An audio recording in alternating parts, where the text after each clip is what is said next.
बातमी अकोल्यातून सराईत गुन्हेगारांच्या 2 गटात मोठा राडा झाला। अकोल्यातील वाशिम बायपास परिसरातली ही घटना आहे। ही राड्याची सगळी घटना सीसीटीव्ही कॅमेऱ्यात चित्रित झाली आहे। सराईत गुन्हेगारांच्या 2 गटात मोठा राडा झाला। 6 जण जखमी झाले। राड्याचं सीसीटीव्ही फुटेज हे समोर आलंय। अकोल्यातल्या वाशिम बायपास परिसरात रात्री उशिरा तरुणांच्या 2 गटात राडा झाला। या राड्यादरम्यान दगडफेक, लाथाबुक्क्यांनी मारहाण तसेच काठीनं देखील एकमेकांना मारहाण झाली। या संपूर्ण घटनेचं सीसीटीव्ही फुटेज समोर आलंय। त्यामुळे सराईत गुन्हेगारांचा 2 गटात हा राडा झाल्याची माहिती सध्या समोर येते। ही बातमी अकोल्यातून पाहतोय। सराईत गुन्हेगारांच्या 2 गटात मोठा राडा झाला। अकोल्यातील वाशिम बायपास परिसरातली ही घटना आहे। राड्याची ही सगळी घटना सीसीटीव्ही कॅमेऱ्यात चित्रित झाली आहे। या संदर्भात अधिक माहिती घेऊयात आमच्या प्रतिनिधी वर्षा मोरे यांच्याकडून। वर्षा, अकोल्यामध्ये सराईत गुन्हेगारांच्या 2 गटात राडा झाला, काय नेमकं कारण?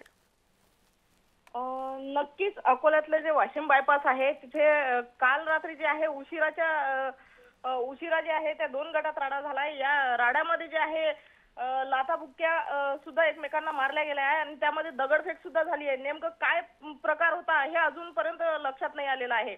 तर त्या जे 6 जण जे जखमी झाले आहेत त्यांना ते जे आहे त्यांना खासगी रुग्णालयातच जवळपास